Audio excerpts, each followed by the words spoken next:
अभी मिस्टर एक तरफ एक कॉन्फिडेंस है जिसका इज़हार करती है तहरीक इंसाफ कि जी हम बहुत पॉपुलर हैं, इलेक्शन होने जा रहा है, अदालत से रिलीफ मिल गया है, 2/3 मेजॉरिटी हम लेंगे। मगर दूसरी तरफ बार बार फिर ये बात कि आर्मी चीफ से मुलाकात वो करना चाहते हैं, मगर आप डिनाई कर रहे हैं। हालांकि कल आर्मी चीफ ने कहा कि पैगाम भिजवाया गया था। क्या इतलात है आपके पास, एग्जैक्टली क्या हो रहा है? इसमें तो कोई शक नहीं है कि आरिफ अलवी साहब जो हैं उन्होंने कोशिश की थी जनरल आसिम मुनीर और इमरान खान साहब के दरमियान एक मुलाकात करवाने की, जैसे कि माजी में भी वो जनरल बाजवा और इमरान खान साहब की मुलाकातें करवाते रहे। तो इस पे आर्मी चीफ ने यही कहा था सदर आरिफ अलवी साहब से कि मैं अपने आप को सियासत से दूर रखना चाहता हूँ। तो अब अगर इमरान खान साहब और आरिफ अलवी साहब इसकी तरदीद कर रहे हैं तो शायद इसलिए कर रहे हैं कि उनके ख्याल में शायद इसका कोई सबूत नहीं है। तो मेरी इतला के मुताबिक तो इसका सबूत मौजूद है, लेकिन इस वक्त पाकिस्तान के हालात ऐसे हैं कि हमें इस बहस में नहीं पड़ना चाहिए कि इमरान खान ने आर्मी चीफ से मुलाकात के लिए सदर साहब से कहा था, नहीं कहा था। अगर सदर साहब तरदीद करते हैं तो फिर सबूत किधर है? ये एक बड़ी एक बेमैनी सी, एक मीनिंगलेस किस्म की डिबेट होगी। लेकिन जहाँ तक मेरी इन्फॉर्मेशन है अभी नहीं, ये तो काफ़ी दिन पहले की बात है। और इसीलिए इमरान खान साहब जो है उन्होंने ये कहा था पिछले जुमे के दिन कि मैं तो आर्मी चीफ से मिलना चाहता हूँ, लेकिन अगर वो मुझे ना मिले तो मैं क्या करूँ। और उसकी एक बैकग्राउंड भी है, उसकी एक बहुत लंबी चौड़ी बैकग्राउंड भी है। और इमरान खान साहब जो है उनको ये भी देखना चाहिए कि एक तरफ वो अफवाज पाकिस्तान के जो सर्विंग अफसरान हैं वो उनके ख़िलाफ़ जलसों में और तकरीरों में गुफ्तगू करते हैं, उनके लिए उन्होंने बहुत से उल्टे सीधे नाम बनाए हुए हैं। और दूसरी तरफ वो कहते हैं कि मैंने आर्मी चीफ से मुलाकात भी करनी है। तो क्योंकि आर्मी चीफ ने माजरत कर ली है, मैं लफ्ज़ माजरत इस्तेमाल कर रहा हूँ, इनकार इस्तेमाल नहीं कर रहा, माजरत रिग्रेट किया गया है, रिफ्यूज़ नहीं किया गया और ये कहा गया कि ये हमारा काम नहीं है। तो उसके बाद फिर इमरान खान साहब अगर तरदीद कर रहे हैं तो करते रहें, लेकिन मेरी इतला यही है कि उन्होंने कोशिश की थी मुलाकात की। साहब मगर इस सब में ज़ाहिर अगर आर्मी चीफ ये कह रहे हैं कि जी सियासतदान खुद अपने मसाइल हल करें, सियासत में मुदाखलत नहीं करेंगे, मगर इमरान खान साहब तो इस बात को मानने को तैयार नहीं हैं। वो तो कहते हैं कि जो हैंडलर्स हैं वो ये काम कर रहे हैं। आज भी जो FIRs के हवाले से उन्होंने बात की, फिर सहूलतकारी की बात करते हैं, वो नए आर्मी चीफ से मुलाकात की ख्वाहिश का इजहार करते हैं, मगर जब सर्विंग ऑफिशल्स पर इल्ज़ाम लगा रहे होते हैं तो ज़ाहिर वो आर्मी चीफ के माते एहतियात है।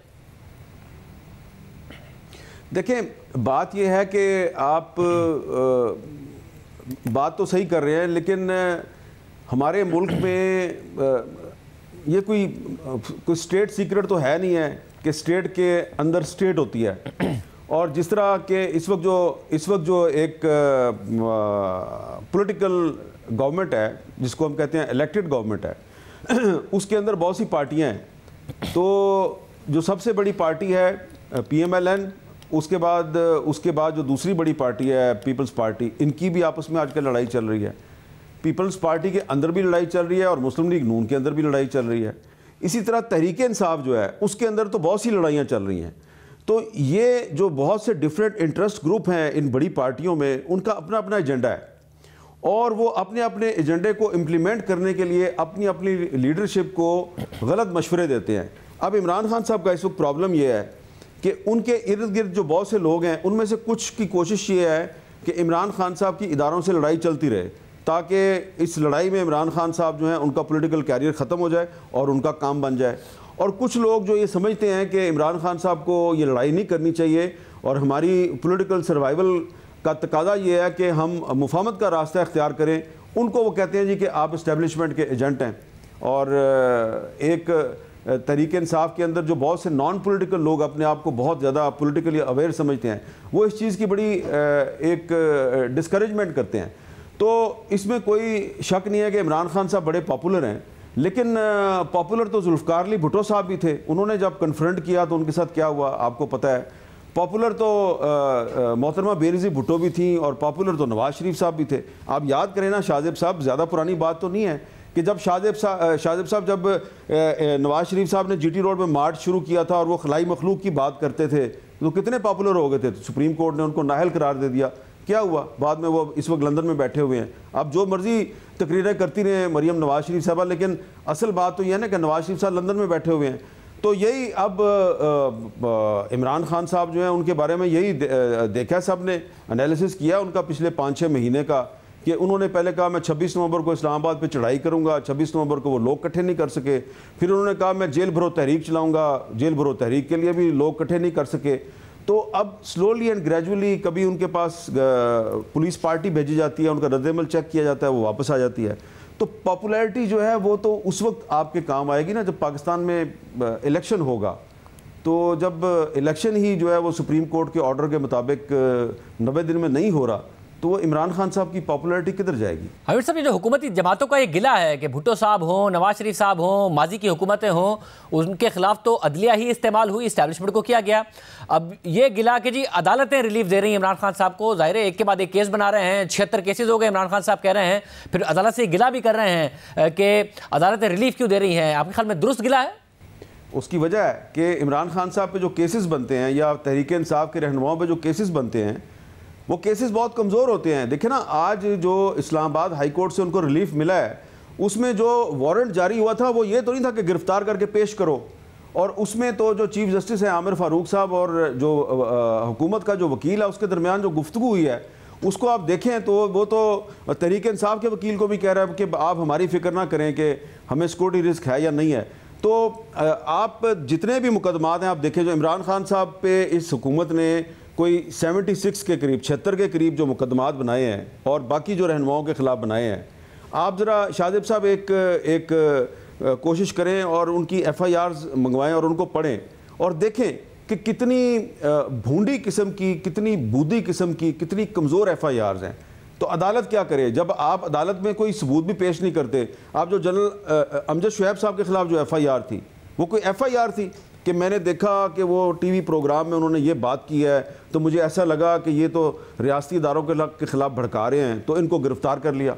तो इमरान खान साहब पे ज़्यादातर जो FIRs हैं वो पिछले साल सेक्शन 144 की खिलाफवर्जी की हैं, एक दफ़ा 144 की खिलाफवर्जी की आपने FIRs दर्ज की हुई हैं, 2-3 सिर्फ मुकदमे हैं उन पे। एक वो इलेक्शन कमीशन में जो फॉरेन फंडिंग केस है और एक जो मिस डिक्लेरेशन का केस है और एक तोशा खाना का केस है। बाकी तो सारे के सारे केस हैं जिनमें आपको लग रहा है कि अदालतों से रिलीफ मिल रहा है।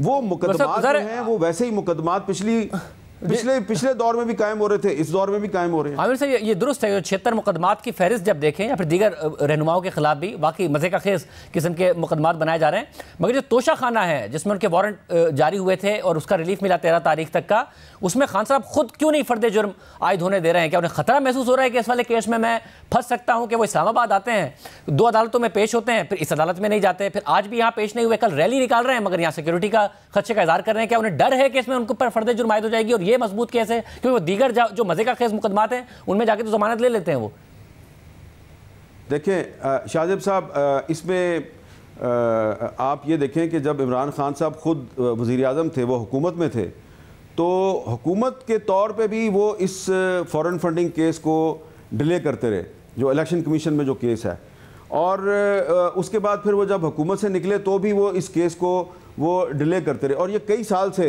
अकबर एस बाबर साहब का केस चल रहा है। अब इसमें जब सारी चीज़ें जो हैं वो इलेक्शन कमीशन के इल्म में है और उसमें स्टेट बैंक ऑफ पाकिस्तान की रिपोर्ट भी है, तो इलेक्शन कमीशन ने जो फैसला लिखा, जो फैसला दिया इलेक्शन कमीशन ऑफ पाकिस्तान ने इमरान खान के ख़िलाफ़, वो क्या फ़ैसला था? उनको एक टर्म के लिए डिसक्वालीफाई कर दिया। तो मैं पहले भी आपको कई दफ़ा कह चुका हूँ कि हमारा पाकिस्तान में मीडिया इतना आज़ाद नहीं है, सारी बातें जो हैं वो टीवी की स्क्रीन पर नहीं आ रही होती, आपको नहीं पता होता।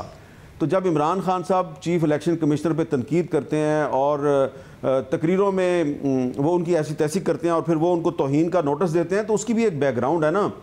तो इलेक्शन कमीशन जो है वो देता ना एक फ़ैसला वैसा ही देता जैसा कि बाकी जो रहनुमा है, बहुत से इलेक्शन कमीशन ने बहुत से रहनुमा जो है उनको डिसक्वालीफाई किया, एक टर्म के लिए नहीं किया, फॉर एवर कर दिया। तो इमरान खान पे क्या मसला था, किसका प्रेशर था? चीफ इलेक्शन कमिश्नर साहब आज बता देना कौम को कि उनको कहाँ कहाँ से फ़ोन आ रहे थे, किस किस का फ़ोन जो है उन्होंने सुना, व्हाट्सएप कॉल किस किस की उनको आती थी, बता दें कौन उनको बुलाता था पिंडी में और उनके साथ मुलाकातें करता था और उनसे कहता था कि या तो तुम इस्तीफ़ा दे दो या पाकिस्तान में इलेक्शन करवाओ। तो सारी बात बताएं ना चीफ इलेक्शन कमिश्नर साहब, फिर आपको भी समझ आ जाएगी कि इमरान खान साहब को एक्चुअली रिलीफ कहाँ से मिलती रही है।